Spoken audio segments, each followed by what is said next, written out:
estamos todavía en este grupo de carbohidratos sencillos, los monosacáridos. Ya conocimos bastante acerca de ellos. ¿Perdón? ¿Hay alguna pregunta? Ok, conocimos ya acerca de ellos. Y hoy vamos a seguir hablando de los monosacáridos, pero fíjense bien, de compuestos que se originan a partir de monosacáridos. Vamos a tratar de tener todos los micrófonos cerrados, por favor. Asegúrense todos de tener sus micrófonos cerrados para que no exista interferencia. Muy bien, gracias. Entonces, miren el tema de hoy. Derivados de monosacáridos. O sea que vamos a conocer compuestos que se obtienen a partir de estos azúcares sencillos, ¿verdad? Pero, como pueden observar, para obtener productos derivados de monosacáridos, esto se puede llevar a cabo por diferentes tipos de reacciones. Por ejemplo, hay algunos derivados de monosacáridos que se obtienen por reacciones de oxidación. Hay otros derivados de monosacáridos o hay otros compuestos que se derivan de los monosacáridos que se obtienen por reacciones de reducción. También hay un grupo de compuestos que son desoxiderivados y otro grupo de compuestos que son aminoderivados. Y dentro de estos derivados de monosacáridos también están los ésteres fosfato. Entonces, básicamente, la clase de hoy vamos a conocer acerca de estos compuestos que se derivan, que se originan de los monosacáridos. Podemos decirlo de otra manera. Compuestos donde los monosacáridos son precursores de ellos. O sea, el precursor es el compuesto que está exactamente antes. El precursor es el compuesto que da paso a la formación de estos elementos.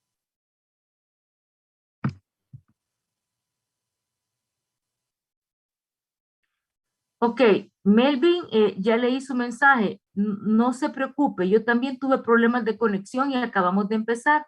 No he pasado asistencia, la asistencia la vamos a tomar al final. No se preocupe. Vamos todos atentos a la clase, por favor. Ok, doctora, muchas gracias. Ok, perfecto. Todos atentos. Vamos a empezar entonces hablando de los compuestos que se derivan de los monosacáridos y que se obtienen mediante reacciones de oxidación. Esto solamente es compuestos que se obtienen a partir de los monosacáridos mediante reacciones de oxidación. En primer lugar, bueno, tenemos tres compuestos: los ácidos aldónicos, las lactonas y los ácidos urónicos. ¿Qué estamos diciendo de estos compuestos? Son derivados de monosacáridos y se obtienen a través de reacciones de oxidación. Ácidos aldónicos, lactonas y ácidos urónicos. Los ácidos aldónicos se obtienen cuando el grupo aldehído que poseen se oxida y se convierte en carboxilo. Y uno de los principales ácidos aldónicos que podemos mencionar es el ácido glucónico. Como les dije, esta es una reacción de oxidación que ocurre, pero es una oxidación suave, donde la aldosa se oxida con el cobre. Cuando sucede esta reacción de oxidación de una aldosa con cobre, se forma una solución llamada solución de Fehling. Solución de Fehling. Y esto tiene importancia clínica, porque esta solución de Fehling es muy utilizada, es una prueba diagnóstica prácticamente, es muy utilizada a nivel de laboratorio. Fíjense qué interesante lo que vamos a aprender ahorita. La solución de Fehling, recuérdenlo siempre. esta que estamos hablando de que se forma cuando una aldosa se oxida con cobre, es una solución utilizada a nivel de laboratorio porque permite diagnosticar o confirmar si hay presencia de azúcares en las heces. No se me vayan a confundir diciéndome presencia de azúcar en la sangre. Cuidado.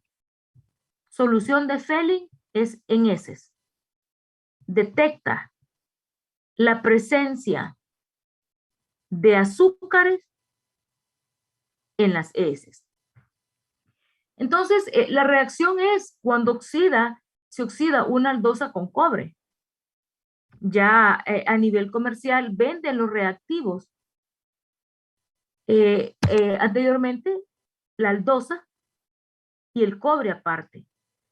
Y se hacía como una reacción previa antes de realizar la prueba, entonces se hacía reaccionar o se oxidaba la aldosa con el cobre para formar en ese momento la solución de Fehling. Y al tener ya la solución de Fehling lista, entonces en un tubito de ensayo se hacía una emulsión, ¿verdad? Con la muestra de heces del paciente, normalmente son muestras de bebés, ¿verdad? Que están presentando heces diarreicas por algún motivo y se quiere confirmar si esas heces diarreicas son a causa de una intolerancia a la lactosa. Ustedes ya han escuchado hablar de intolerancia a la lactosa. Entonces, en el laboratorio, cuando se usa la prueba de Fehling, se le llama prueba de Fehling al examen. Prueba de Fehling. Y si usted como médico pide prueba de Fehling, ya se sabe que lo que quiere saber es si en esa muestra de heces hay azúcar. Cuando se hace la reacción, se hace en un tubo aparte una emulsión en solución salina con la muestra de heces y se le agrega la cantidad estipulada. Mire, le salió perfecto, exacto, lo buscaron. La sombra. Buena vendedora. Le digo que son los colores que más me gustan. Dilcia Álvarez. Micrófono. Dilcia Álvarez. Ay, disculpe, doctora. Tiene su micrófono activado, amor. Por favor, traten, jóvenes, de tener mucho cuidado con eso. No solamente porque interrumpen la clase, sino también por su privacidad, ¿verdad? Mucho cuidado con eso, por favor. Revisen y asegúrense siempre de tener sus micrófonos apagados. Ok. Sigamos. Decíamos que la prueba de Fehling es una prueba diagnóstica que se hace en el laboratorio con el objetivo de confirmar si en la muestra de heces de un paciente, ya puede ser adulto o puede ser un niño o un recién nacido, hay presencia de azúcar. ¿Cómo se hace esta prueba? Mediante esta oxidación de la aldosa con cobre. Comercialmente, antes vendían la solución separada. Y cuando se iba a necesitar, entonces se mezclaba para que se diera la oxidación y se formara. Se mezclaban las partes que el inserto decía y se formaba la solución de Fehling para hacerla reaccionar con las heces del paciente. En un tubo aparte se hacía una emulsión de la muestra de heces, ¿verdad? Y se le agregaba el reactivo de Fehling. Entonces, cuando la solución de Fehling estaba en contacto con las heces y en presencia de azúcar, formaba o forma un precipitado rojo que es como un anillo rojo. Y eso es la confirmación de que hay azúcar en las heces. Entonces, en ese caso, la prueba de Fehling está positiva. Prueba de Fehling positiva significa hay presencia de azúcar en las heces. Prueba de Fehling negativa significa no hay azúcares presentes en las heces. Entonces, esto sucede en aquellos casos de intolerancia a la lactosa. La intolerancia a la lactosa la lactosa es el azúcar de la leche. Y cuando hay intolerancia a la lactosa, lo que sucede es que la lactosa, que es un disacárido, está formado por dos azúcares, glucosa y galactosa, pasa sin digerir al intestino delgado. Entonces, al entrar al intestino, va en forma de disacárido todavía. Y las bacterias que están ahí presentes la degradan, la utilizan, como que se alimentaran de esa lactosa, generando una serie de síntomas como cólicos, distensión abdominal, producción de gases, todo lo que es fermentación, y también heces diarreicas. Esto suele suceder, esto es muy común en recién nacidos, por múltiples razones, o en bebés. ¿Por qué? En primer lugar, por inmadurez de su sistema digestivo, donde la enzima específica que va a degradar la lactosa aún no está presente, aún no se ha formado. El azúcar se llama lactosa, terminación en osa. Los azúcares terminan en osa, algunos. Las enzimas tienen terminación en la nomenclatura común de asa. Entonces, cuando hablemos de lactasa, estamos hablando de la enzima específica que degrada la lactosa. Esa enzima que el organismo produce, sintetiza para degradar este azúcar, que es un disacárido.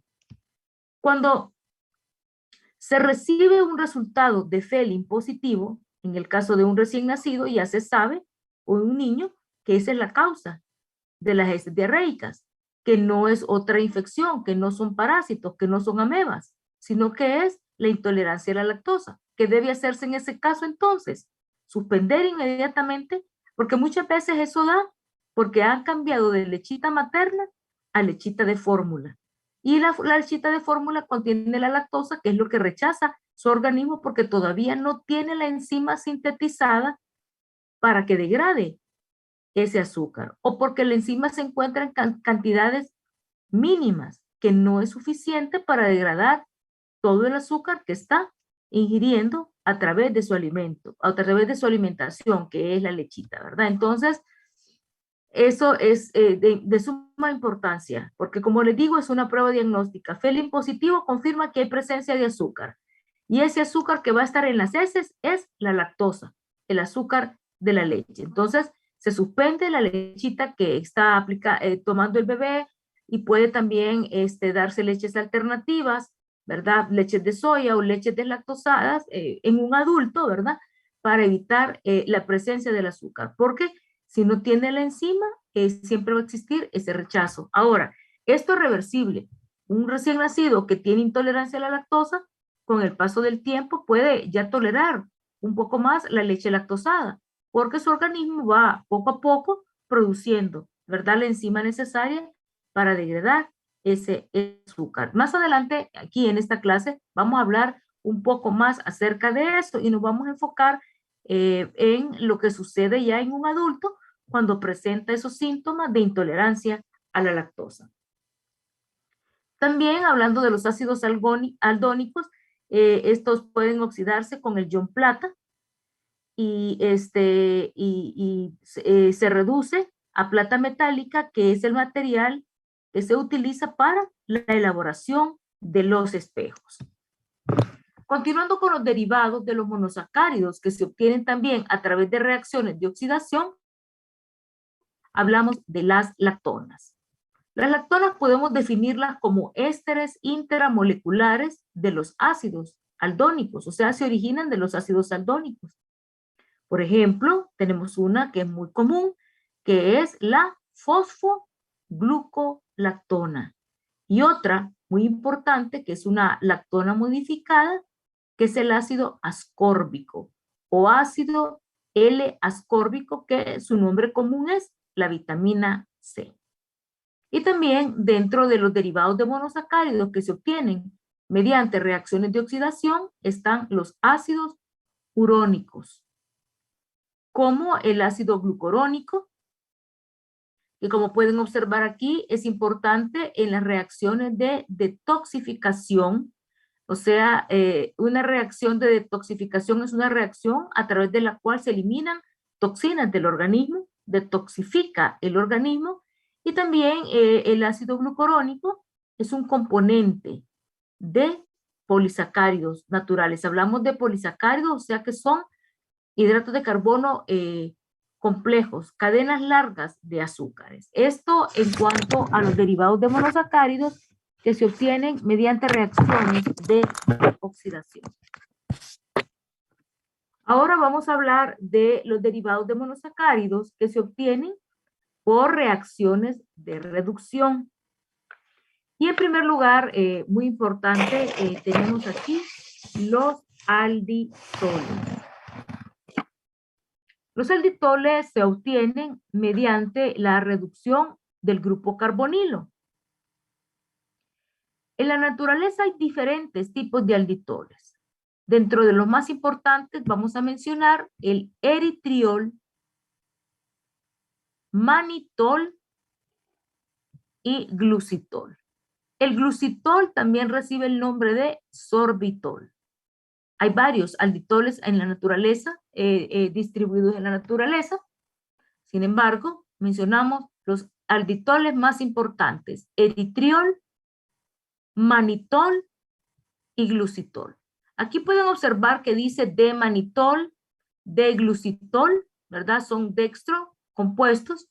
Usted los puede denominar así, D-glucitol, pero sobre todo el nombre común no va unido a la letra D. Entonces podemos decir perfectamente glucitol. Y recuerden que glucitol también recibe el nombre de sorbitol. Esto es muy importante porque cuando hay un paciente diabético que ha mantenido sus niveles de glucosa elevados en la sangre, y podemos decir por tiempo prolongado o han sido muy elevados, ustedes han escuchado que miran borroso, ¿verdad? Se mira borroso, no se puede definir bien la imagen, dependiendo también del nivel de glucosa que tenga en la sangre. ¿Por qué sucede eso? Porque es tanta la concentración, es tan elevada la concentración de glucosa en la sangre que este glucitol o sorbitol se acumula en el cristalino del ojo. Esto ocurre específicamente en pacientes diabéticos. Y hablamos de pacientes diabéticos no controlados, ¿verdad? O que han tenido una crisis, un descontrol de sus niveles de azúcar por alguna situación ajena, como una infección, ¿verdad? Que altera significativamente los niveles de azúcar en la sangre. Cuando esta condición se vuelve crónica, es decir, cuando el paciente permanece con esos niveles elevados de glucosa en la sangre, cuando no se puede controlar con una dieta, con ejercicio, con fármacos, con insulina, y el nivel de glucosa siempre es elevado, amanece siempre con más de 150 miligramos por decilitro de glucosa, hay tendencia a que este sorbitol se mantenga, se acumule en el ojo. Y el tiempo que, cuando esto sucede, es algo reversible, ¿verdad? Puede nuevamente ese sorbitol disminuir y desaparecer del cristalino del ojo. Sin embargo, tarda, ¿verdad? Casi 3 semanas, 15 días mínimo, 3 semanas, un mes, en que ya la vista del paciente pueda estar normal, siempre y cuando su nivel de glucosa haya disminuido en la sangre. Se recomienda que tome mucha cantidad de agua, que se aplique insulina, que se tome su fármaco para favorecer la concentración normal de glucosa en la sangre o lo más cercano a lo normal para evitar, ¿verdad?, que se mantenga por tiempo prolongado este sorbitol acumulado en el ojo y que el daño, ¿verdad?, a tiempo o posteriormente no vaya a desencadenar en la formación de cataratas, porque esto, ¿verdad?, puede conllevar también a la pérdida de la visión. Esa es la importancia de este glucitol o sorbitol, ¿verdad?, este compuesto que estamos hablando. La mayoría de los alditoles son polialcoholes, es decir, tienen grupos hidroxilos en su estructura. Y uno de los alcoholes importantes es el inositol. Es un alcohol policíclico que también está presente en los fosfolípidos que forman la membrana celular. Ya vimos membrana, vimos los fosfolípidos que forman esa membrana, entonces a esos fosfolípidos también se les conoce como fosfoinositoles porque tienen inositol como alcohol.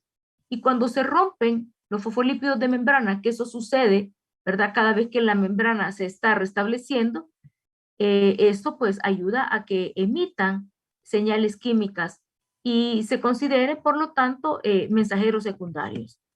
Vemos acá la estructura del eritriol. Observen, es una tetrosa, tiene 4 carbonos en su estructura. El manitol es una hexosa, tiene 6 carbonos. El glucitol también es una hexosa.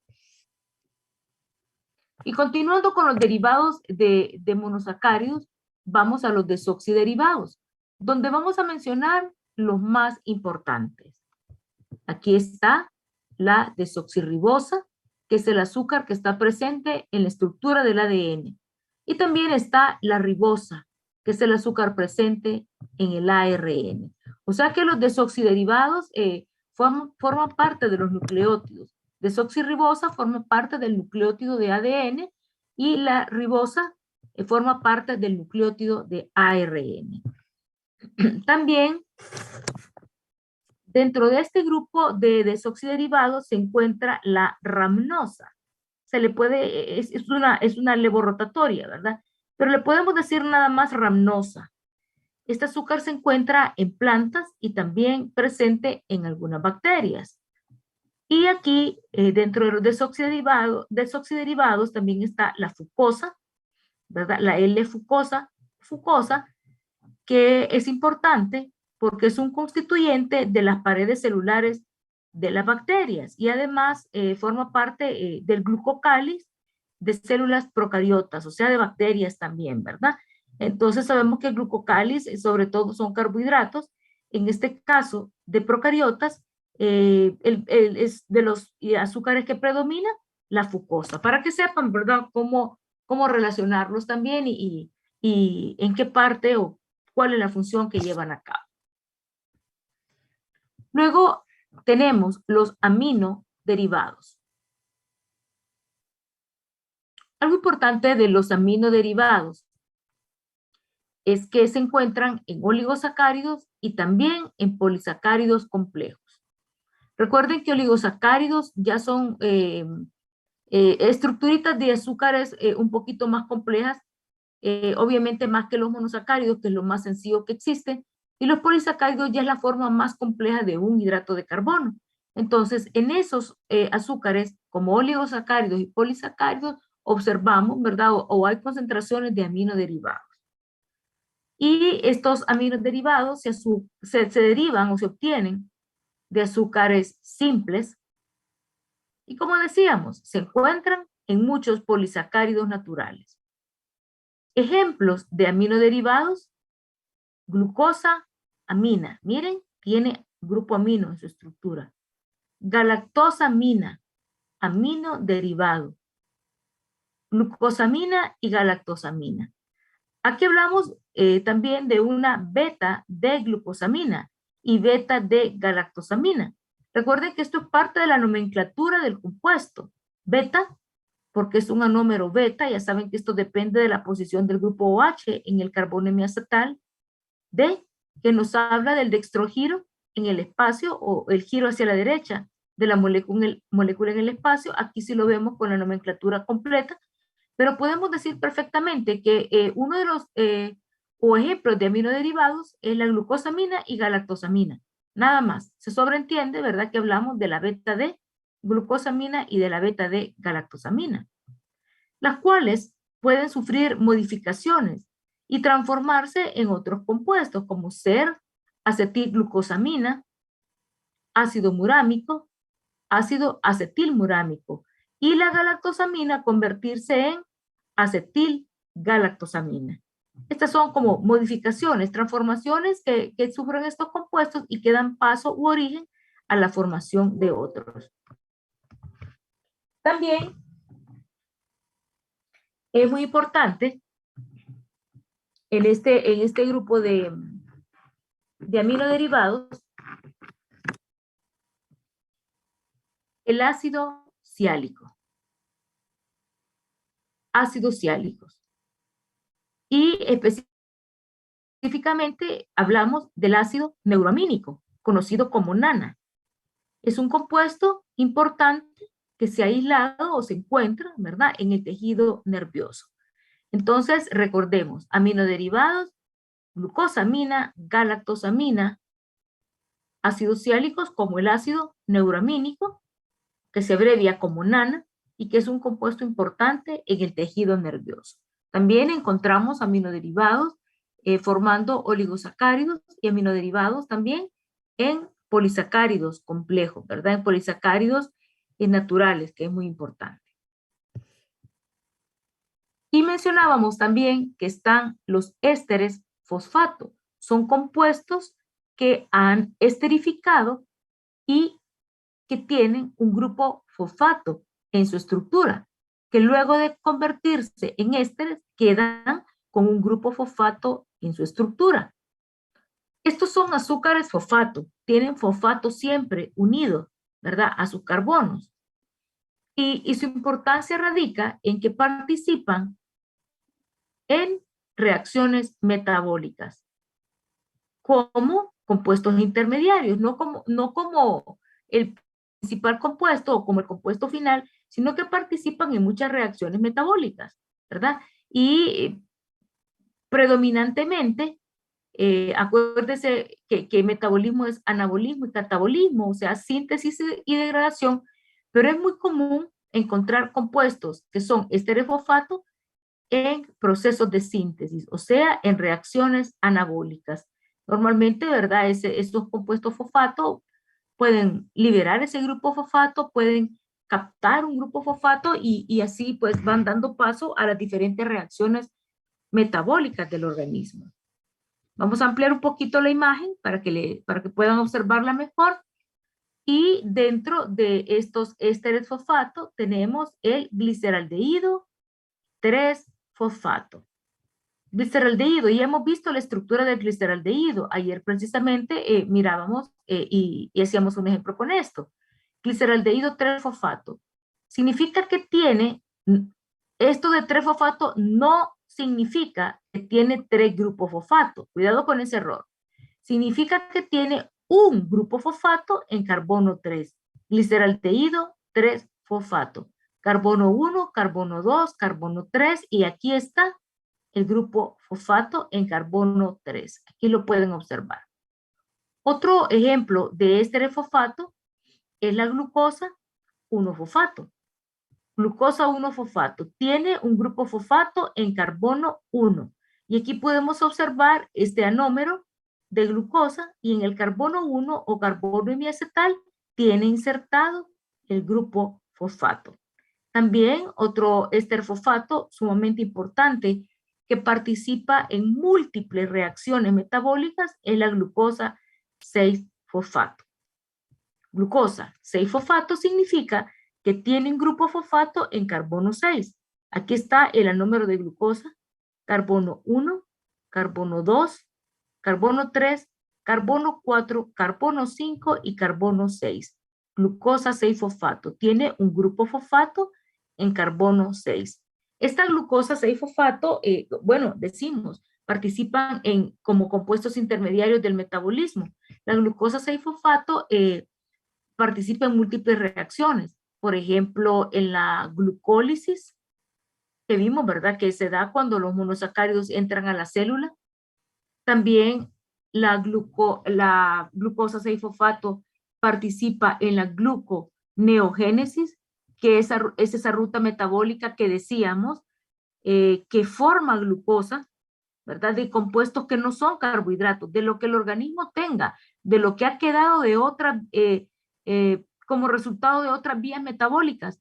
Entonces, de eso se agarra el organismo para producir glucosa, para obtener glucosa a través de la ruta de la gluconeogénesis. Y una de las cosas más importantes que podemos decir de la glucosa 6-fosfato es que hay grandes concentraciones de este compuesto a nivel celular. La glucosa fosfatada, glucosa que ha captado un grupo fosfato, lo ha colocado en carbono 6 y hay grandes cantidades de glucosa 6-fosfato a nivel celular, a nivel del citoplasma. ¿Por qué? Porque este compuesto queda ahí después de muchas reacciones metabólicas que se dan. Pero lo más importante que explica el por qué la concentración elevada de glucosa 6-fosfato a nivel de citoplasma es que los transportadores de glucosa, que se denominan GLUT de glucosa y T de transporte, los transportadores de glucosa, o sea, los GLUT, no reconocen la glucosa fosforilada, no reconocen esta glucosa con el grupo fosfato unido en carbono 6, por eso no la sacan de la célula, no saben que glucosa, no hay un transportador para glucosa fosforilada, sino que solamente para glucosa libre. Entonces, como no hay transporte, cada vez que este compuesto queda dentro de la célula como producto de algunas reacciones metabólicas, entonces se mantiene esa concentración tan importante a nivel celular, que si alguna vía metabólica se ve bloqueada por cualquier motivo, ya hay glucosa 6-fosfato como para que entre directamente esa ruta y pueda llevarse a cabo la reacción.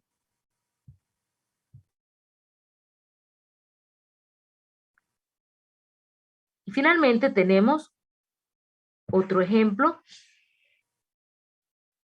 que es la fructosa 6-fosfato. Recuerden entonces, significa que la fructosa tiene un grupo fosfato en carbono 6. Aquí está, recuerden, lo vimos ayer, el anillo de furanosa que forma la fructosa. ¿Qué pasa con este anillo? Tiene un grupo fosfato en carbono 6, ¿verdad? Este está aquí insertado en carbono 6 y también la fructosa, al igual que la glucosa 6-fosfato, participan en procesos metabólicos como intermediarios. No son el producto final ni el producto principal, pero sí participan como intermediarios. ¿Vamos bien hasta aquí, chicos? Sí, doctora. Sí, doctora. Muy bien. Continuamos. Sigan atentos. Y acá tenemos ejemplos de monosacáridos. Ya ustedes conocen algunos, ¿verdad? Vamos a recordarlos. Arabinosa, fructosa, fucosa, galactosa, glucosa, que es el más importante, lisosa, manosa, ribosa y silosa. Fíjense bien, manosa con doble N. No se me vaya a confundir diciéndome maltosa, porque la maltosa no es un monosacárido, no es un azúcar sencillo. Ya lo vamos a ver. Todos estos entonces son los azúcares más sencillos que existen. Y la nomenclatura sencilla generalmente es una nomenclatura de 3 letras.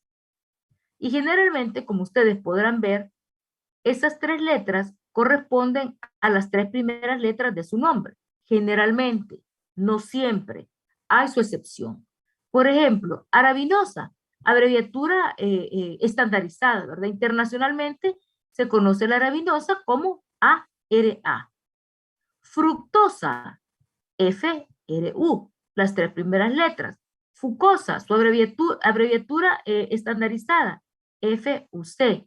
Galactosa también, las 3 primeras letras, GAL. La glucosa ya es diferente, esta es una excepción. Glucosa no es GLU, es GLC. Lisosa, las 3 primeras letras, LYX. Manosa, las 3 primeras letras, MAN. Ribosa, R y B, las 3 primeras letras también. Silosa, X, Y, L. Miren qué sencillo esto, ¿verdad? solamente la glucosa difiere, ¿verdad? No es glu, de ahí todos son, su nomenclatura es las 3 primeras letras de su nombre. Y observen, arabinosa, fructosa, fucosa, galactosa, glucosa. La terminación es en osa. Estos azúcares terminan en osa, lisosa, manosa, ribosa, silosa, ¿verdad? Los azúcares terminan en osa. Las enzimas tienen diferentes nomenclaturas, pero dentro de la nomenclatura común de una Doctora, enzima está la terminación en asa. Dígame. doctora, una pregunta. ¿Cómo Sí. era? Es como silosa, en español se escribe con I, así que la abreviación siempre sería con Y o con I. La abreviación siempre es así. Ah, bueno. Silosa, XYL. Ok. Estos son jóvenes monosacáridos como tal. Y al lado tenemos derivados de monosacáridos, que fue lo que vimos al principio de la clase. Derivados de monosacáridos, como el ácido glucónico, el ácido glucurónico, la galactosamina, la glucosamina, la acetilgalactosamina, acetilglucosamina, el ácido murámico, el ácido acetilmurámico, el ácido acetilneuramínico, ¿verdad? Y aquí pueden observar la nomenclatura correspondiente a cada uno de ellos. No necesito que se memoricen esto, ¿verdad? No necesito que se lo memoricen así como tal, pero sí, ¿verdad? Que conozcan o que recuerden o que tengan aquí los derivados de monosacáridos y que vean, ¿verdad? Cómo se les conoce, cómo se les representa, ¿verdad? Y es fácil, aprendérselo en realidad es fácil porque está asociado también a su nomenclatura común y ahí pues solo va variando una, dos o tres letras en la nomenclatura, ¿no? Bueno. Esto en cuanto a monosacáridos. Terminamos ya lo relacionado a los monosacáridos y vamos a los oligosacáridos. Estamos en esa clasificación de hidratos de carbono de acuerdo a las unidades de azúcares que poseen. Monosacáridos, una sola unidad de azúcar, lo más sencillo. Oligosacáridos, recuerden, cadenitas cortas de 2 a 10. Eso es lo que vamos a ver entonces, ¿verdad? Esos azúcares que no son los más complejos, pero sí muy importantes, muy importantes. Recuerden que la primera vez que hablamos de oligosacáridos fue en la clase de membrana, ¿verdad? Porque predominan en la parte de la superficie celular. Así es que podemos definir oligosacáridos como polímeros cortos. La palabra polímeros jóvenes significa cadena, o sea que estamos diciendo que son cadenitas cortas, ¿verdad? Polímeros, recuerden, polímeros son cadenas. Hay polímeros cortos, hay polímeros largos. Los oligosacáridos son polímeros cortos. Cadenitas donde hay monosacáridos unidos. Y el enlace que une los azúcares entre sí es un enlace glucosídico. Ya sea que estemos hablando de oligosacáridos o que estemos hablando de polisacáridos, de cadenas largas de azúcares, los azúcares en ambos tipos de cadenas, cortas o largas, van a estar unidos por el mismo tipo de enlace, por enlace glucosídico. Entonces, las cadenas de oligosacáridos se forman cuando se unen 2 y hasta 10 azúcares en la cadena. O podemos decir perfectamente 2 hasta 10 monosacáridos. Ya se sabe que los azúcares que van a formar las cadenas son los azúcares sencillos, los monosacáridos. Si decimos y mencionábamos que nunca vamos a decir que las cadenas de oligosacáridos van desde 1 a 10, porque si ya ponemos 1, entonces estamos diciendo que es un monosacárido. No, es desde 2 hasta 10 azúcares unidos. Por lo tanto, lo más sencillo, lo más simple o la unión más sencilla de un oligosacárido es cuando se unen 2 azúcares. Eso es lo más sencillo. Cuando eso sucede, jóvenes, que se unen dos azúcares y ya forman un compuesto, a eso se les llama disacáridos. Los disacáridos son prácticamente la unión de dos monosacáridos. Los disacáridos dentro de los oligosacáridos, los disacáridos es lo más sencillo que existe. Es solo la unión de dos azúcares. Pero, fíjense bien, aunque son los más sencillos, son los de mayor importancia biológica. Mencionamos que el enlace que une los azúcares entre sí en una cadena de oligosacáridos como en una cadena de polisacáridos es el mismo enlace glucosídico. ¿Cómo se forma este enlace glucosídico? Entonces, estamos hablando, ¿verdad? Prácticamente de cómo se unen dos azúcares entre sí. El enlace glucosídico se forma cuando el grupo hidroxilo de un azúcar o de un compuesto que no es azúcar reacciona con el carbono anomérico o hemiacetal, ¿verdad? De otro azúcar. Repito, se escucha un poco repetitiva ahí, pero redundante la definición, pero así es. El enlace glucosídico, fíjense bien, se forma cuando el grupo hidroxilo, aquí está, el grupo hidroxilo de un azúcar u otro compuesto reacciona con el carbono anomérico o carbono hemiacetal de un azúcar. Entonces, esta es una reacción de condensación. Se van a unir estos dos azúcares por medio de enlace glucosídico. Y cada vez que se establece el enlace glucosídico entre un azúcar y otro, se libera una molécula de agua. ¿Por qué? Porque este azúcar, el primero, elimina un OH y el siguiente azúcar elimina un hidrógeno, quedando entonces siempre, cada vez que se establece el enlace glucosídico, una molécula de agua libre, ¿verdad? Una molécula de agua que se libera. Hablar de los oligosacáridos es hablar de las múltiples funciones que poseen. De hecho, se les conoce como marcadores celulares. ¿Por qué? Por su posición hacia el exterior de la célula, por la posición que adoptan en la membrana, donde están en la cara externa de la célula. Y ahí entonces están ya llevando a cabo reacciones como marcadores celulares. Marcan.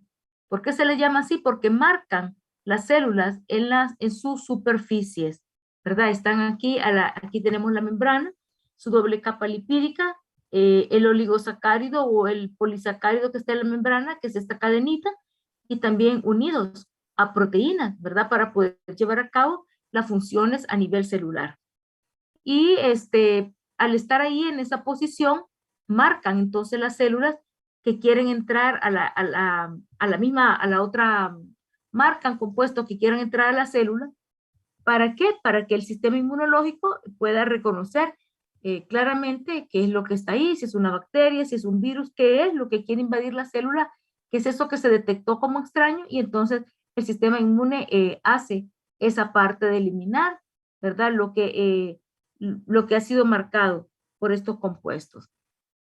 También los oligosacáridos que están en la membrana permiten la interacción con otras células u otras moléculas.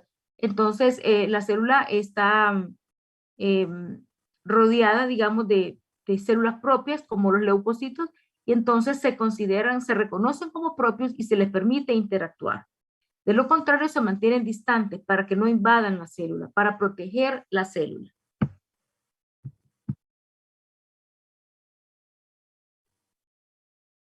Otra función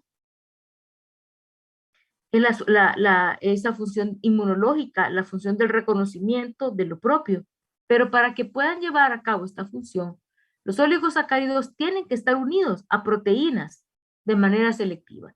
Y una de las principales proteínas a las cuales se unen estos oligosacáridos para formar una nueva molécula, una molécula compleja o molécula conjugada, son las lectinas.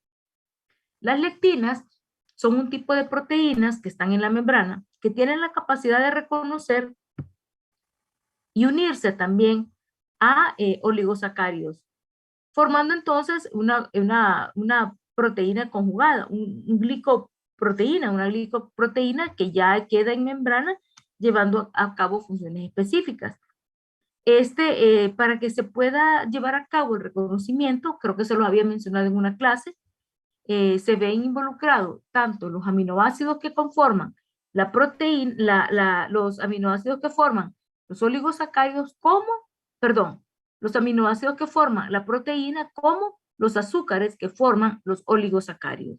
Entonces, de eso depende básicamente el reconocimiento de la interacción de los azúcares que están formando los oligosacáridos y también de los aminoácidos que forman las proteínas.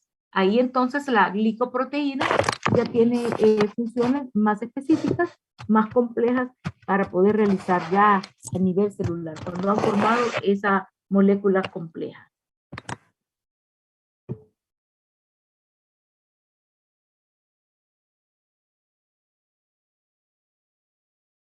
Ana Paz, ¿logró entrar?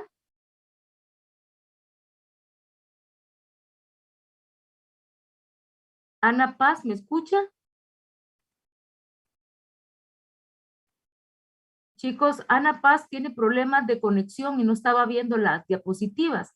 Díganle por favor que se conecte nuevamente, comuníquense con ella, que se conecte, escríbanle al chat, que se conecte, yo lo voy a admitir vamos a dar tiempito para que pueda ingresar.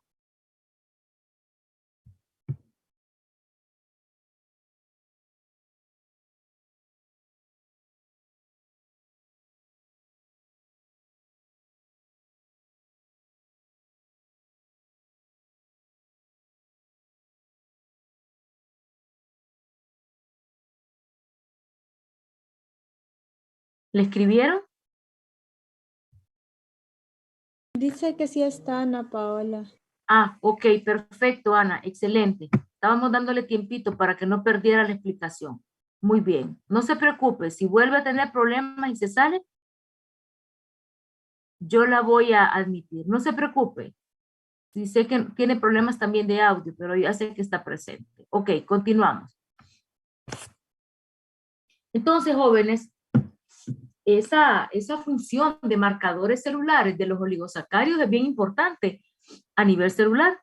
Entonces decíamos que para que puedan llevar a cabo esa función de reconocimiento, el oligosacárido tiene que estar unido a una proteína. Esas proteínas normalmente son las lectinas, porque para que se pueda reconocer que una molécula que quiere entrar a la célula es propia del organismo o es algo ajeno o algo extraño al organismo, para que eso pueda suceder, no solo depende de los oligosacáridos como tal, sino también de la proteína, específicamente de los aminoácidos que conforman la proteína, asimismo de los azúcares que forman los oligosacáridos. Acá tenemos esta imagen que nos representa la célula. Observen la membrana celular, aquí está la bicapa lipídica con los fosfolípidos, ¿verdad? Miren siempre cabezas polares hacia el exterior, hacia los extremos, ¿verdad? Y las colas no polares o hidrofóbicas hacia el interior, evitando el contacto con el agua. Y las cabezas, que es la parte polar de los fosfolípidos, hacia el exterior, ¿verdad? Hacia los extremos. Una haciendo contacto con los líquidos extracelulares y los otros haciendo contacto con el citoplasma o líquido intracelular. Y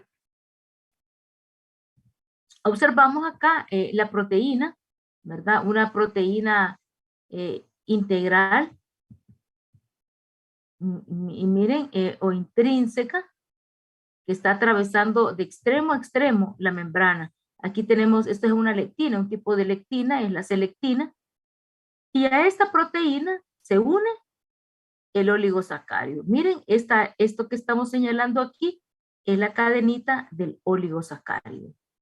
Desde este momento que el oligosacárido ya está unido a la proteína, ya no es un carbohidrato aislado, ya no actúa como un carbohidrato como tal, sino como una glicoproteína. Ya ese carbohidrato forma parte estructural de una proteína en particular. Es así como pueden llevar a cabo la función de reconocimiento. Recuerden, reconocimiento es el reconocer lo propio del organismo y lo que es extraño a él. En este caso, tenemos esta célula de la sangre, es una célula propia del organismo, leucocito o glóbulo blanco. Son las células de defensa de nuestro organismo, ¿verdad? Entonces, a través de esta glicoproteína, a través de la unión, miren, a través de la unión de este oligosacárido con la proteína, esta glicoproteína puede reconocer que esta célula que está tratando de interactuar o que este compuesto que está tratando de interactuar con la célula es propia del organismo. Por lo tanto, observen, le permite interactuar. Este leucocito está pegado a la célula, ya se reconoció como propio, está interactuando con la célula, está bordeando la célula. De la misma manera va a actuar el oligosacárido unido a una proteína. Por ejemplo, cuando se acerca a la célula una partícula viral, ¿verdad? Como el virus de la gripe, el virus del dengue, el virus del HIV, el coronavirus, ¿verdad? Miren la estructura viral, siempre tiene, ¿verdad? Esa forma pequeña y estas proyecciones proteicas que son epítopes, se les llama epítopes. Recuerden que también recibe el nombre de determinante antigénico. ¿Y qué importancia tiene estos epítopes? Esta es la parte del antígeno, o la parte de la molécula extraña, a la cual, ¿verdad? Esta glicoproteína se va a unir para tratar de reconocer qué es. Aquí ya se detectó que esto es ajeno al organismo, que esto es una molécula extraña. Aquí ya se detectó que esta partícula no es común que esté interactuando con la célula, o sea que no es parte normal del organismo, no comprende el metabolismo tampoco celular. Entonces se ha considerado como extraña. Miren la diferencia entre el leucocito, que se reconoce como propio, cómo se le permite bordear la célula e interactuar con ella. Miren la diferencia cuando se reconoce que este agente es extraño. La glicoproteína, que es el oligosacárido pegado a la proteína, no sabe si esto es un virus, una bacteria, una toxina, un parásito, un hongo, solo reconoce que es extraño. Y eso es suficiente para que no le permita ni acercarse a la célula. Se marca, por eso se les llama marcadores celulares, se marcan para que el sistema inmunológico venga inmediatamente a destruirlo y se evite, ¿verdad?, la invasión celular. Y estos epítopes, estas estructuritas salientes, que son los epítopes o determinantes antigénicos, miren qué interesante. Es exactamente el sitio al que el anticuerpo se va a unir. Ustedes miran que en la superficie de este epítope hay como una formita, ¿verdad? Así como formitas diferentes en cada uno de ellos. Los anticuerpos que el organismo sintetiza para estas partículas tienen exactamente la forma complementaria de cada epítope, ¿verdad? Al grado que el anticuerpo va a encajar perfectamente como una pieza de Lego sobre otra, o va a encajar perfectamente como una pieza de rompecabezas sobre el epítope. Ustedes se han fijado cuando arman un rompecabezas que la pieza puede ser muy similar, y usted dice, esta es la pieza, y trata de ubicarla y quiere meterla ahí porque ella quiere terminar de armar el rompecabezas, pero no es la pieza correspondiente, es parecida, pero mientras no está la pieza correcta, no encaja y no puede terminar de armarlo bien. Lo mismo sucede. Estas formitas de los epítopes las ha adoptado el anticuerpo que va a unirse a cada uno de ellos. Fíjense bien, ¿cuántos epítopes contamos aquí? 2, 4, 6, 8, 10, 12. vemos 12 epítopes. Asumamos que en la parte que no vemos, la parte que está atrás, hay 12 más. En total serían 24 epítopes. Para poder neutralizar una molécula, para poder destruir una molécula, se necesita un anticuerpo para cada epítope. ¿Cuántos anticuerpos se necesitan para neutralizar este virus?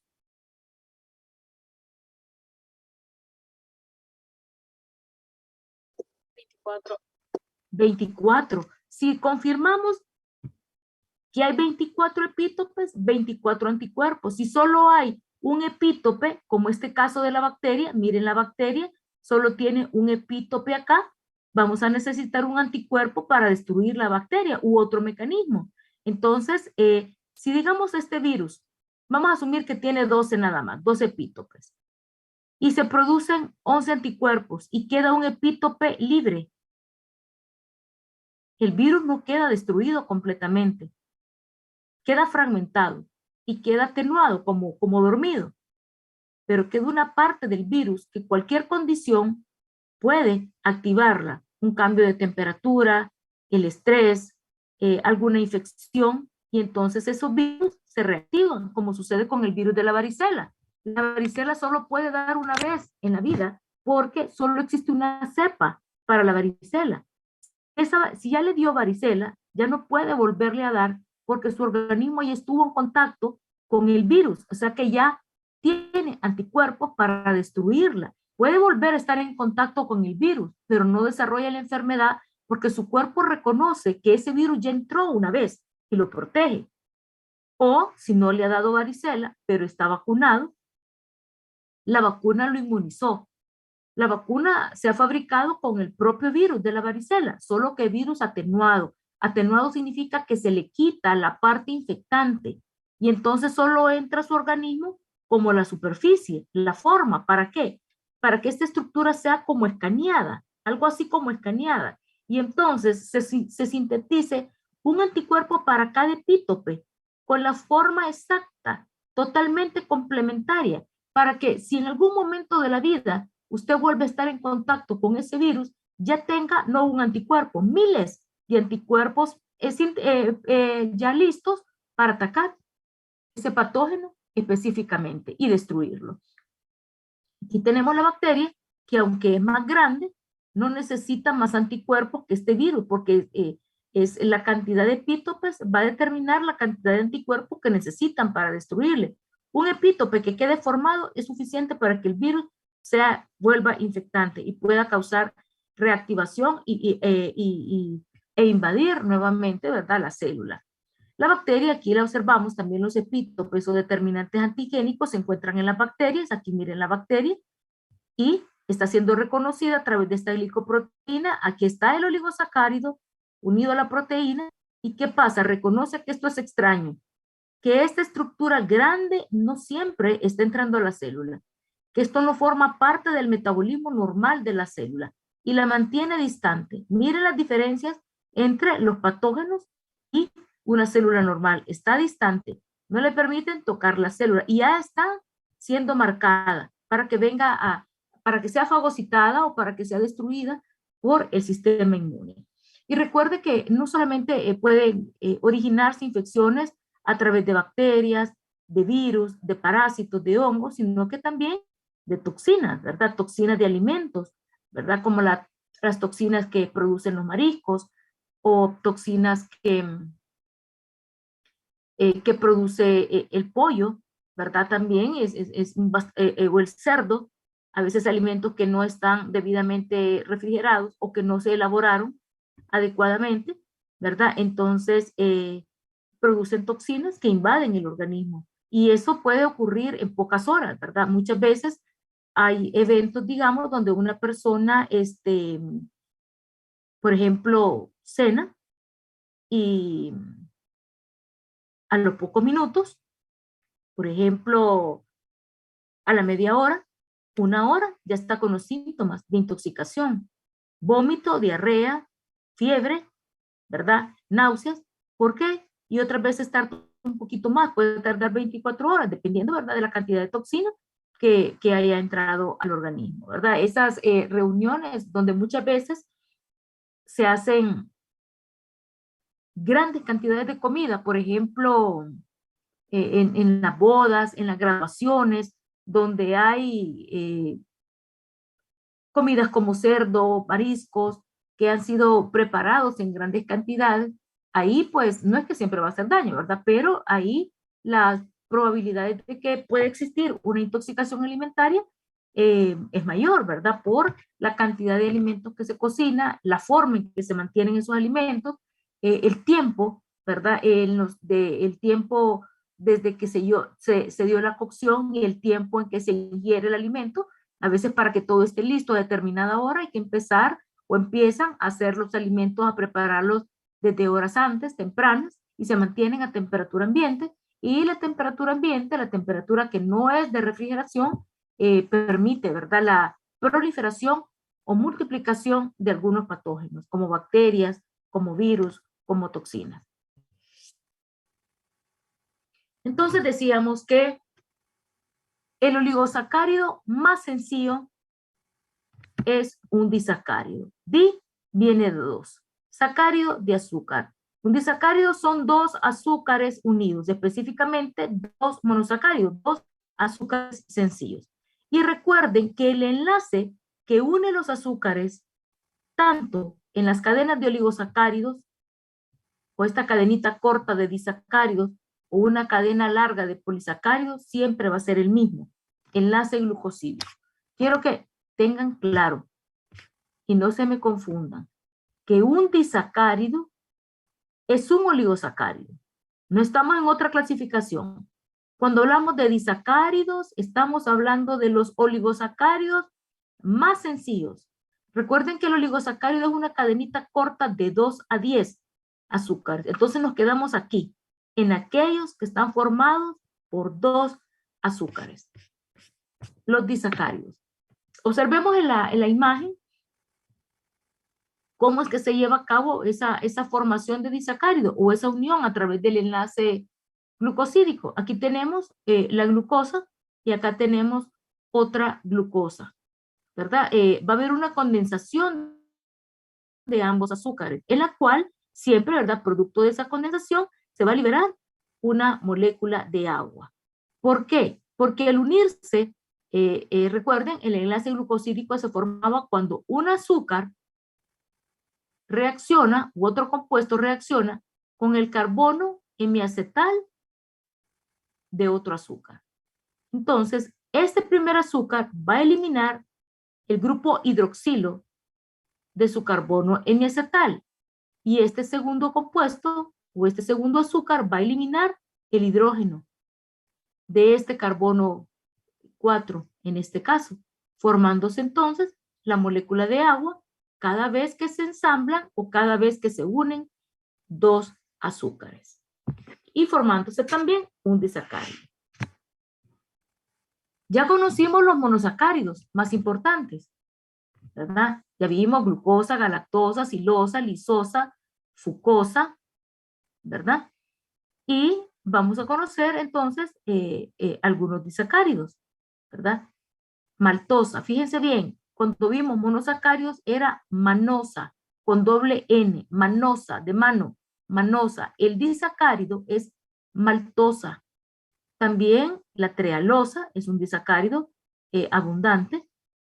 La sacarosa, isomaltosa, celobiosa y lactosa son disacáridos muy abundantes. ¿Qué podemos decir acerca de la sacarosa, lactosa y trealosa? Que son azúcares de reserva de energía en plantas y animales. De la maltosa y la celobiosa, que se obtienen como productos intermediarios cuando se degradan polisacáridos. Recuerden que un polisacárido es una cadena larga de azúcares. Entonces, cuando el polisacárido se va degradando, se va rompiendo, hasta que llega un punto que queda en forma de disacáridos, solo dos azúcares unidos. ahí entonces es cuando decimos que se obtiene la maltosa y la celobiosa. Posteriormente, para una degradación completa, estos disacáridos se rompen ya en azúcares sencillos, ¿verdad? Y ya quedan como monosacáridos. Pero la maltosa y la celobiosa se obtienen precisamente cuando se degradan los polisacáridos. Y entonces vamos a hablar de la lactosa. Uno de los disacáridos más importantes desde el punto de vista clínico. ¿Por qué? Porque es el azúcar que causa la intolerancia. Eso que se conoce como intolerancia a la lactosa. La lactosa es un disacárido. Está formada por la unión de dos azúcares. Recuérdenlo siempre. Galactosa más glucosa nos da lactosa, el azúcar de la leche. Por eso ustedes miran, ahora es muy común leches deslactosadas. Hace mucho tiempo eso no existía. Entonces, una persona que presentaba intolerancia a la lactosa no tenía opción más que no tomar leche. Ahora hay leches deslactosadas, hay leches alternativas como la leche de soya, que contienen los mismos elementos que la leche entera, pero les falta este azúcar, que es la que causa ese problema. La intolerancia a la lactosa no solamente afecta a bebés o a recién nacidos. La intolerancia a la lactosa puede afectar perfectamente a jóvenes de la edad de ustedes o personas adultas, ¿verdad? Adultos mayores como nuestros padres. Y de repente surge una pregunta. ¿Por qué? ¿Por qué si yo tomaba leche antes no me hacía daño? Y ahora siento que me causa malestar cuando tomo leche. Es posible que algunos se hagan esa pregunta. Entonces, ¿qué sucede? Cuando hay intolerancia a la lactosa es porque la enzima que degrada ese azúcar, que se llama lactasa, la enzima termina en asa, el azúcar termina en osa, la enzima que degrada este azúcar, que es la lactosa, se llama lactasa. En los bebés o en recién nacidos, la intolerancia a la lactosa puede darse porque su sistema digestivo aún está inmaduro, porque todavía la enzima no se ha sintetizado o porque todavía no hay concentraciones adecuadas de la enzima en su organismo. En jóvenes como ustedes, la intolerancia a la lactosa puede dar en cualquier momento, aunque ustedes no hubieran tenido ese problema antes. O sea, nacieron sanitos, normal, con su enzima lactasa presente. Pero ¿qué pasa? Todo organismo sano, pongan mucha atención en esto, todo organismo sano no produce nada en exceso. Todo organismo que está funcionando adecuadamente, que mantiene un equilibrio, una homeostasia, no produce nada en exceso. Entonces, a veces, cuando ya los jóvenes tal vez adquieren una edad ya como la de ustedes, ya evitan algunos tipos de alimentos que no les gustan mucho o que no les parecen necesarios. Y entonces ya dicen, no, no me gusta la leche, no me gusta el cereal con leche, ¿verdad? No me gusta tomar leche. Sin embargo, su organismo está produciendo siempre la lactasa. Y antes de continuar, vamos a analizar qué es la lactasa. Es una enzima. ¿Y qué son las enzimas? Proteínas. La mayoría. ¿Cómo está formada una proteína? Una proteína es una cadena larga de aminoácidos. Para que esa cadena de aminoácidos se considere proteína, deben existir más de 50 aminoácidos en la cadena. Repito, para que la cadena de aminoácidos se considere proteína, deben existir más de 50 aminoácidos. Y para que una proteína se forme, tienen que formarse primero los aminoácidos. Tiene que formarse el enlace peptídico que va a unir los aminoácidos entre sí. Tienen que formarse las moléculas de ATP, que son la energía que va a unir el enlace con los aminoácidos y va a mantener esos aminoácidos unidos. Tienen que formarse múltiples compuestos para que una proteína se forme. Todo eso conlleva gasto de energía en el organismo, todo eso conlleva tiempo para sintetizar la proteína, todo eso conlleva cantidad de sustratos necesarios para formar una proteína y luego que esa proteína se especialice, ¿verdad? Ya como enzima para poder catalizar una reacción. La lactasa cataliza la reacción donde se degrada esta lactosa. Degradar es separar, o sea, la lactosa es la unión de galactosa y glucosa. Lo que hace la lactasa es separar esa lactosa en glucosa y galactosa para que el organismo pueda asimilarlas, pueda utilizarlas y pueda digerirlas. Pero cuando la enzima no está presente, no hay otra, aunque tengamos todas las enzimas disponibles y presentes en el organismo, no hay otra que pueda actuar sobre la lactosa porque algo que deben aprender desde ahorita para que lo recuerden cuando veamos enzimas es que la función o la acción de una enzima es totalmente específica. La lactasa ha sido diseñada para que actúe sobre la lactosa. Nada más. Esta enzima no va a catalizar otra reacción. Y tampoco va a venir otra enzima, como la lactasa no está presente, entonces que venga otra enzima a degradarla. No. Cada enzima es específica para su sustrato. No existe otra enzima en el organismo que pueda actuar sobre la lactosa si la lactasa está ausente, porque la acción enzimática es específica. Entonces, les decía, quizás algunos se preguntan por qué yo antes tomaba leche, puede decir alguno, y no me hacía daño, y ahora noto cierta incomodidad cuando tomo leche. ¿Por qué? ¿Por qué sucede eso? Porque han dejado un tiempo prolongado sin tomar leche y derivados.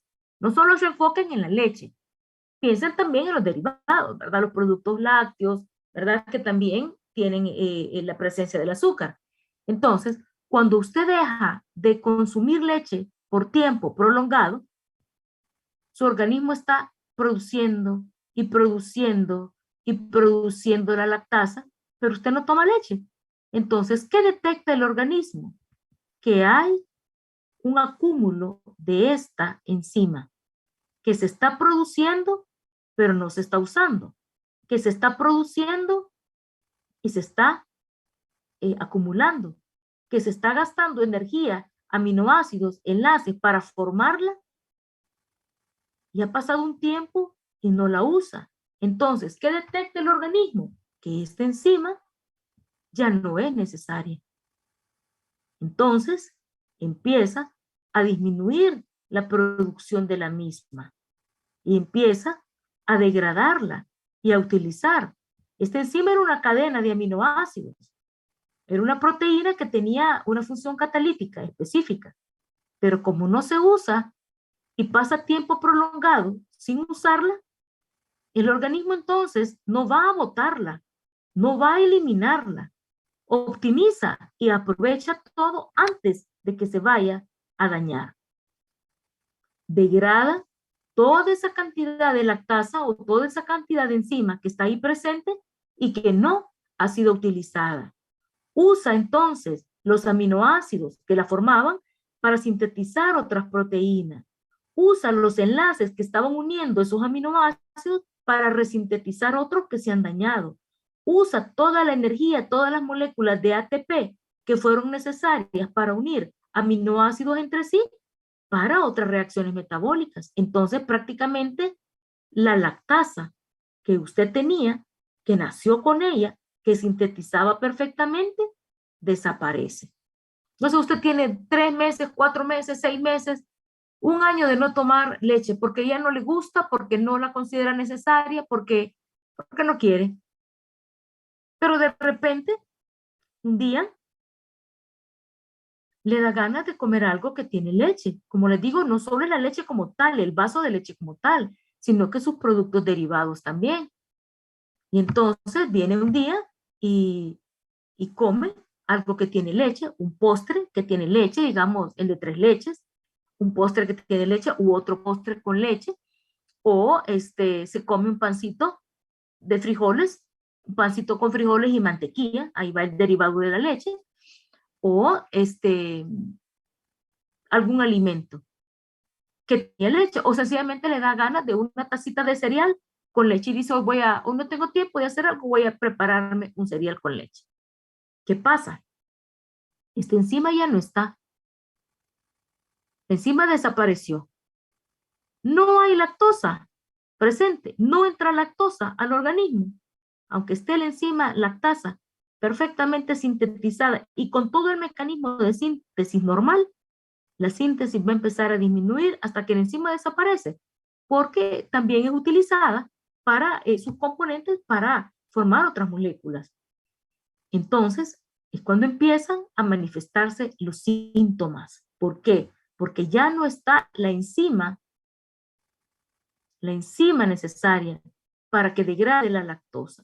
Y esa lactosa entra a su organismo y así como entra, pasa directo, sin digerir, o sea, sin degradar, así en forma de lactosa, galactosa más glucosa, como entró, pasa al intestino delgado, sin digerir. Y cuando esa lactosa entra al intestino, la presión osmótica extrae el agua de los tejidos que están alrededor. Y las bacterias intestinales empiezan a degradar, a digerir o alimentarse, dicho de otra forma, de esa lactosa. Las bacterias sí la degradan, las bacterias sí la utilizan y la rompen y se alimentan de la glucosa y la galactosa. Eso provoca la típica fermentación, que es lo que se manifiesta con producción de gas. Por eso hay personas que sienten que cuando toman leche se distienden, es como que se inflamara su abdomen. Hay distensión abdominal, lo que produce cólicos, ¿verdad? Intensos e incluso heces diarreicas. Es la forma en que manifiesta el rechazo a ese azúcar, ¿verdad? A través de todos esos síntomas. Y vale la pena mencionarles, ¿verdad? Que si, digamos, alguno de ustedes se siente identificado con esto, con este caso que estamos hablando, sepa de que esta situación de la cual estamos hablando puede ser perfectamente, puede ser reversible. Es decir, usted antes tomaba leche, ahora no. Pasó que en alguna ocasión tomó y volvió a tomar y observó que le hace daño, que ahora rechaza la leche, que no puede tomar leche. Entonces, tiene la alternativa de tomar leche deslactosada, porque lo que le está causando el malestar no es la leche como tal, es el azúcar que tiene la leche porque usted no tiene la enzima para degradarla. Y también puede revertir esa situación poco a poco, introduciendo, fíjense bien, pequeñas cantidades de lactosa a su organismo. Por ejemplo, en un vaso o en una tacita donde va a agregar cereal, agrega leche deslactosada, ¿verdad? Va a tratar de revertir ese daño de que la leche le cause ese malestar. Entonces, está tomando leche deslactosada, leche sin lactosa. Se prepara un cereal, agrega leche a su tacita donde va a agregar el cereal, leche deslactosada. Y le va a poner un poquitito, solamente para que entre el azúcar a su cuerpo, pero no mucho para que no vaya a hacer daño, un poquitito de leche con lactosa, o sea, leche entera. Y así va a ir adaptando su organismo a pequeñas cantidades de lactosa. Más adelante, quizás la siguiente semana, va a hacer lo mismo, o en un vasito de leche, en un vasito agrega leche deslactosada y un poquitito más de leche con lactosa, solo modificando un poquito la cantidad de leche con lactosa para darle la oportunidad de que esa lactosa vuelva a entrar al organismo. Y así, hasta que llega un punto en que llega 50-50, misma cantidad de leche lactosada y misma cantidad de leche deslactosada. Ya su organismo se ha ido adaptando a ese azúcar poco a poco. O sea, ¿qué está pasando? Al entrar el azúcar, ya siente la necesidad de formar la enzima para que lo degrade. Poco a poco, hasta que ya va invirtiendo, ¿verdad? Y va agregando más cantidad de leche con lactosa que de leche deslactosada. Poco a poco, semana a semana, hasta que llega a un punto en el que ya usted siente que tolera más, ¿verdad? El azúcar, que ya no le hace tanto daño. ¿Por qué? Porque su organismo se fue adaptando nuevamente, poco a poco, a pequeñas cantidades del azúcar, y al detectar que eso está entrando al organismo, obviamente va a formar la enzima para que lo degrade y pueda utilizar ese azúcar, ¿verdad? Como molécula o como fuente de energía, esa glucosa que lleva dentro. Entonces, lo de intolerancia a la lactosa es reversible, puede mejorarlo, puede cambiarlo. Esto afecta a recién nacidos cuando cambian de leche materna a leche de fórmula. A niños, ¿verdad? Pequeños, por la misma condición. A jóvenes como ustedes, por dejar de tomar leche por tiempo prolongado o sus derivados. A adultos, ¿verdad? Y adultos mayores, ¿verdad? Nuestros padres, nuestros abuelos, también pueden verse afectados por esta condición por el tiempo, ¿verdad? En que se deja de consumir el alimento y el organismo, ¿verdad? Reconoce que no es necesario formar la enzima porque no está el sustrato para el cual va a actuar, y entonces va disminuyendo poco a poco la síntesis de la misma y por lo tanto va disminuyendo va disminuyendo la concentración de la misma, pero esto se puede revertir. ¿Está claro esto, jóvenes, o hay alguna pregunta? Doctora, entonces igual podemos desarrollar una intolerancia a la lactosa si dejamos de consumir leche entera y en su lugar comenzamos a consumir por placer leche deslactosada. Con el tiempo desarrollaríamos siempre la intolerancia, ¿verdad? Sí, porque lo que está evitando es la entrada de la lactosa. Y en general, jóvenes, esto no lo miren como algo malo, o sea, es algo que cada quien decide, ¿verdad? Si ahí lo que tienen, lo importante es tener el cuidado. Si usted ya no toma leche entera, debe tener presente, ¿verdad?, de que el consumir productos lácteos o derivados de la leche le puede causar también toda esta sintomatología de la que estamos hablando. Si no consume leche entera, sino que consume leche deslactosada, recuerden que la leche deslactosada lleva todos los nutrientes, todos los componentes, toda la grasa de la leche entera. Lo único que le falta es la lactosa, el azúcar. Ya la leche semidescremada o descremada es la que lleva la cantidad de grasa casi nula, ¿verdad? Pero la deslactosada lleva todo, solo le falta el azúcar. Y si usted consume leche, pero solo deslactosada, puede también desarrollar la misma intolerancia. Lo que debe de tener claro que si va a un lugar y se toma un café con leche, tiene que decir que sea deslactosada, porque si le ponen leche entera, va entonces a desarrollar casi inmediatamente todos los síntomas que hemos mencionado. Igual, ¿verdad? Si come algún postre que tiene leche, como a base de leche, si come arroz con leche, si un tres leches o un postre que a base de leche o productos lácteos, siempre va a desarrollar esa intolerancia.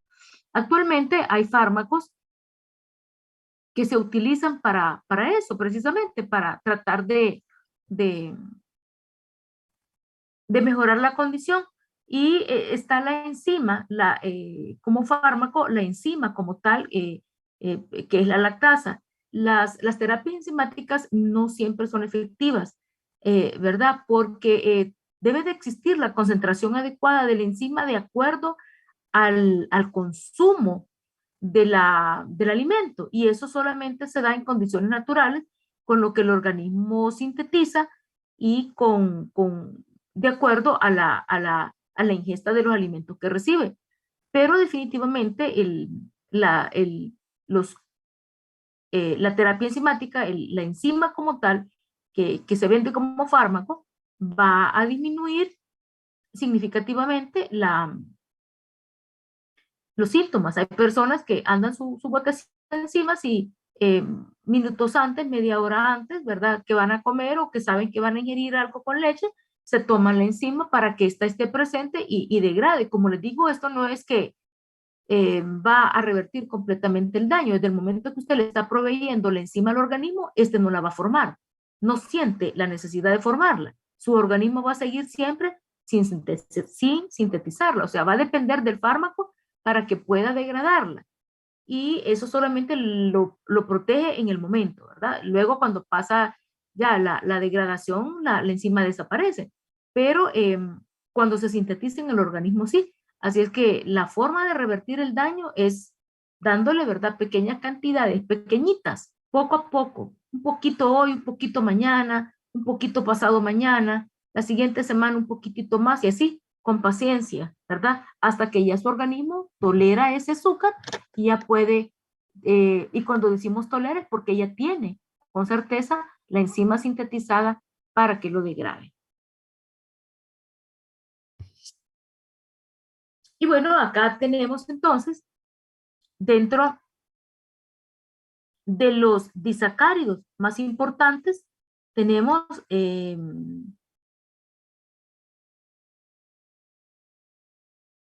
ok, muy bien, ya respondí una pregunta que teníamos pendiente.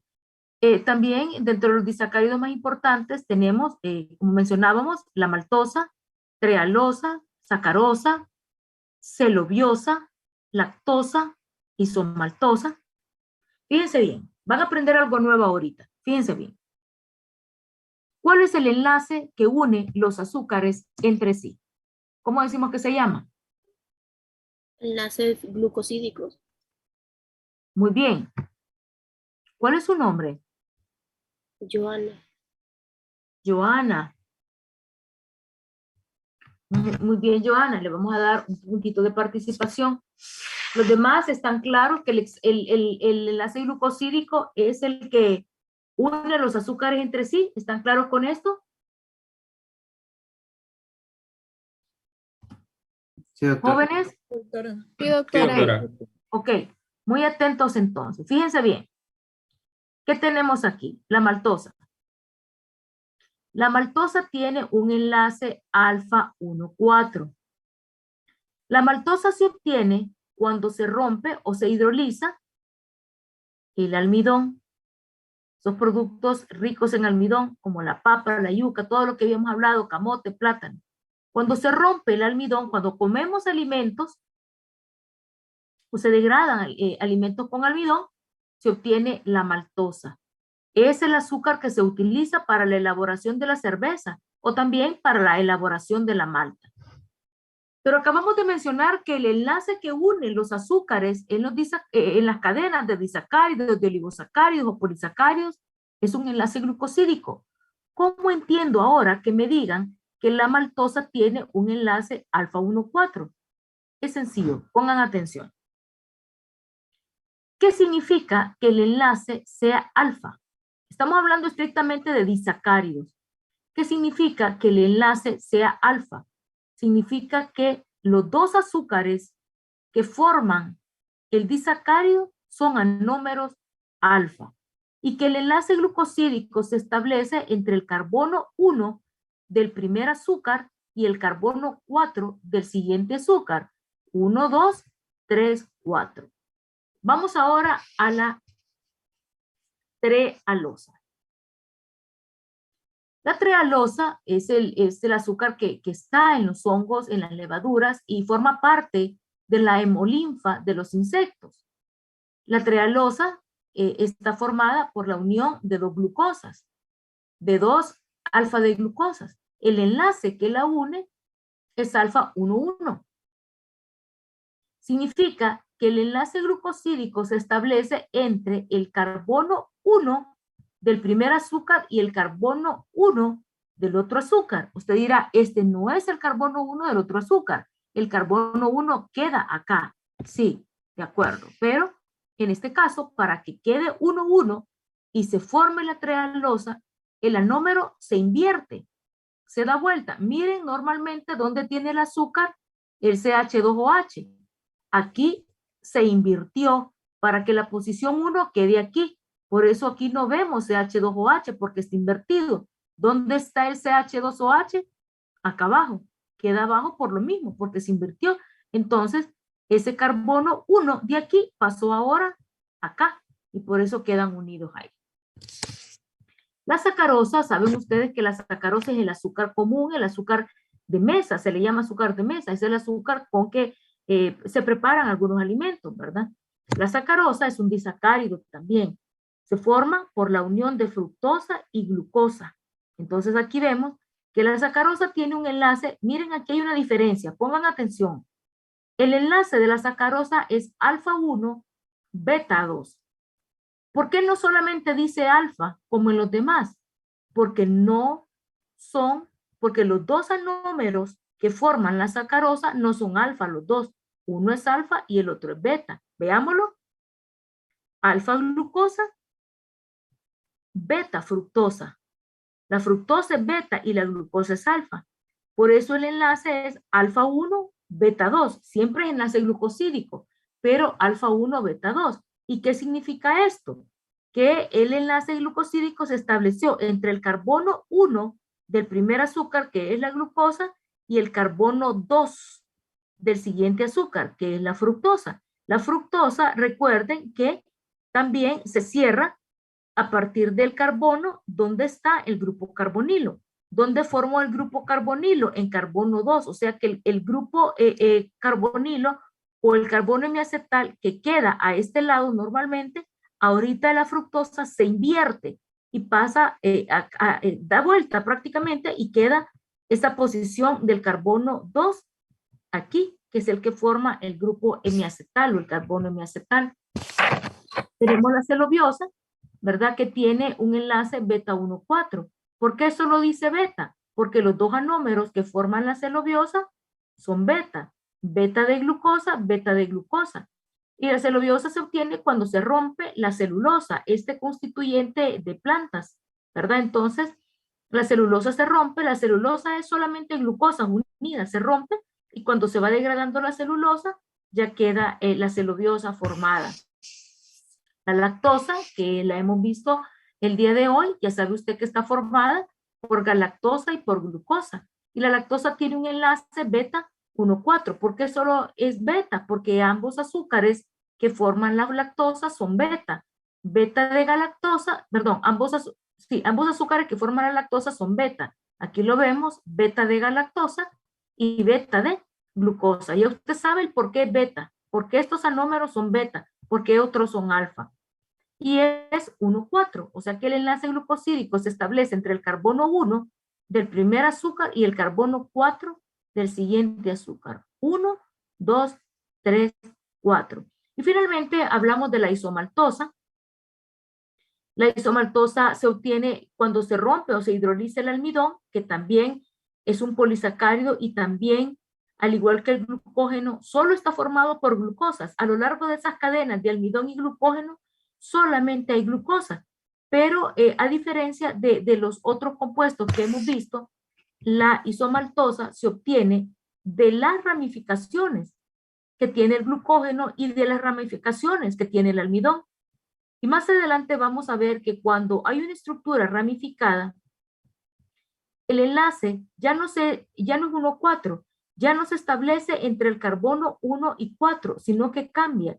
Se establece entre el carbono 1 y 6, porque de lo contrario la ramificación se cae, no se forma. Y como la isomaltosa proviene estrictamente del punto de ramificación del colágeno y el almidón, el enlace que tiene la isomaltosa es alfa, porque ambos azúcares son, ambas glucosas son alfa, 1,6 porque se va a establecer el enlace entre el carbono 1 de la primera glucosa y el carbono 6 de la otra. Si se hace 1,4, la ramificación se cae, se pierde. Entonces, la ramificación siempre tiene enlace 1,6, por eso la isomaltosa que proviene de ese punto de ramificación va a mantener el enlace 1,6. Bueno, jóvenes, esto ha sido la clase de hoy. ¿Hay alguna pregunta o todo quedó claro?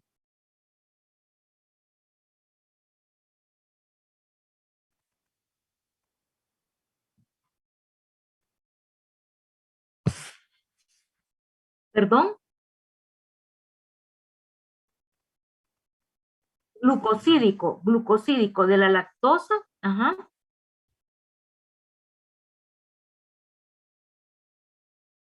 ¿Por qué el enlace glucosídico de la lactosa, que es beta 1,4, es distinto al de la sacarosa? Muy bien. ¿Por qué? Por la composición de cada disacárido. ¿Cómo está formada la sacarosa? Es un disacárido formado por fructosa y glucosa. Aquí está la fructosa y la glucosa.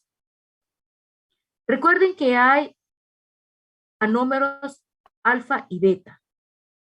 La sacarosa está formada por un anómero alfa de glucosa y por una fructosa, pero anómero beta.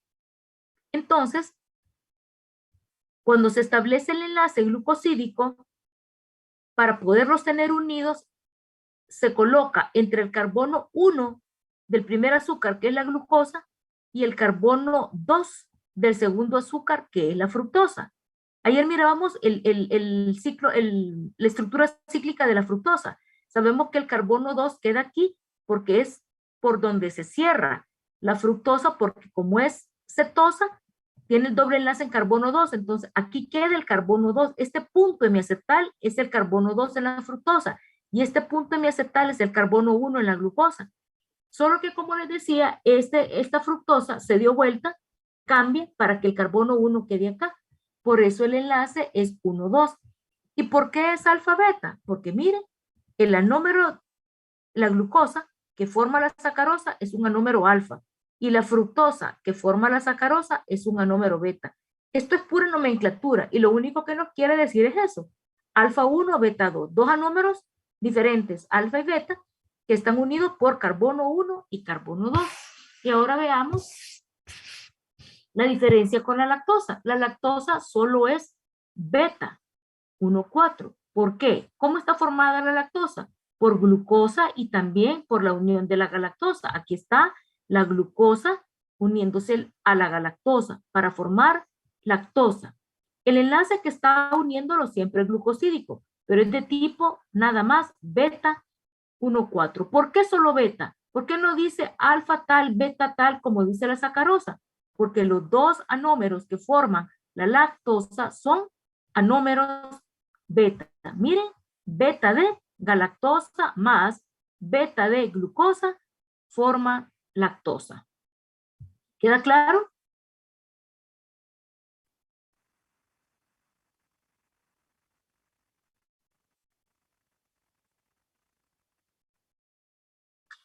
Ah, ok, entiendo. Sí, esto se da porque, bueno, más que todo es por el establecimiento muchas veces de la molécula. Recuerden que siempre se elimina una molécula de agua, entonces esto sobre todo se da para que cada uno de los azúcares pueda eliminar el OH y el hidrógeno que llevan en ese punto. Depende del azúcar, depende del compuesto que estén formando, pero no, significativamente no es algo así en particular. Aquí vemos, ¿verdad? Esto normalmente se da lo puede hacer fácilmente la glucosa, dependiendo el azúcar con que se una, y sobre todo es para poder eliminar la molécula de agua y establecer firmemente el enlace entre esos dos azúcares. Pero no refiere a nada más importante. ¿Ok? Ok, muy bien. Bueno, chicos, hemos terminado la clase de hoy. Voy a pasar asistencia. sé que van a otras clases algunos, entonces en la medida que pase asistencia, puede irse retirando, ¿verdad? Si así lo desean, para que no vayan a entrar tarde a otra clase. Esto sería todo por hoy. Si Dios lo permite, nos reunimos nuevamente el lunes. Por favor, estudien lo que hemos visto ya esta semana. No permitan empezar la otra semana con material acumulado, porque la otra semana vamos a avanzar bastante y eso se le va a ir acumulando y a veces se vuelve complejo ya al final poderlo estudiar. No permitan pasar de una semana a otra sin haber estudiado todo lo que vimos en la semana anterior. Les deseo un feliz fin de semana, cuídense y muchas bendiciones para ustedes y sus familias.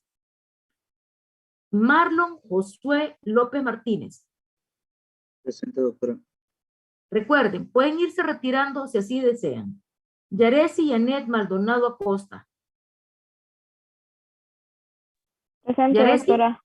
Ya estoy. Bien. Nelson Yair López Vanegas. Presente, buenas tardes, doctor. Buenas tardes. Ana María Hernández Maldonado. Presente. La asistencia no la he pasado todavía al campus, no se preocupen si no la miran, ya a partir del fin de semana va a estar todo ya completo. José Alberto Rosales Turcios. Presente, doctora. Feliz fin de semana. Gracias, igual para usted. Melvin Baudilio Argueta Vargas. Melvin, ¿se encuentra? Melvin Josué Rodríguez Vallejo. Presente, doctora. Nos vemos. Hasta luego, hasta el lunes, si Dios lo permite. Johanna Giselle Acosta Cardona. Presente, doctora. Mayrin Xiomara Vallecillo Mejía. Presente, doctora. Que tenga buen día. Igual para ustedes, feliz fin de semana. José Luis Zúñiga Caravantes.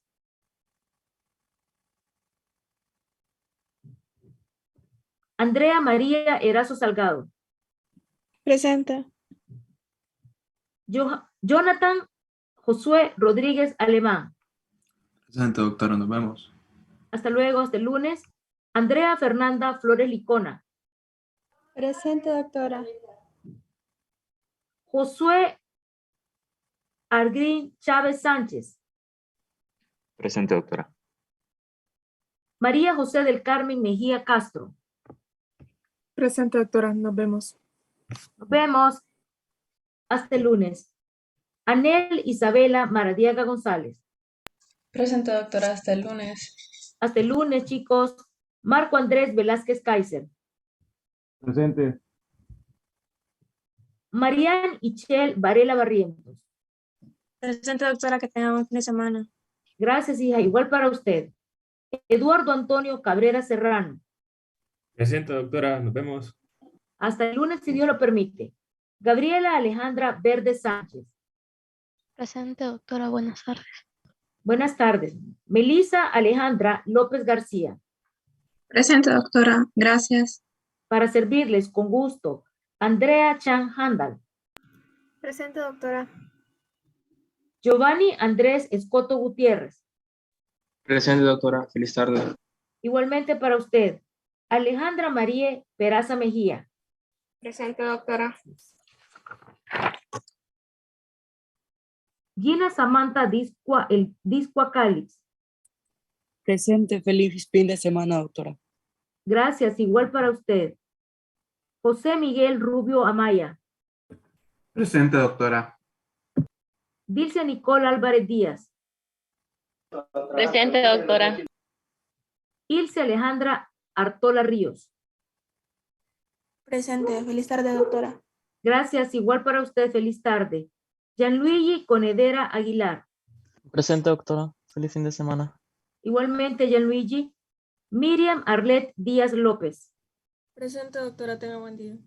Igualmente para usted, amor. Camila Polet Hernández Torres. Presente. Que tenga buen día. Gracias, Camila. Igual para usted. Ricardo Antonio Melara Sánchez. Presente, doctora. Nos vemos. Hasta el lunes, Ricardo. Lady Rocío López Jiménez. Presente, doctora. Gracias.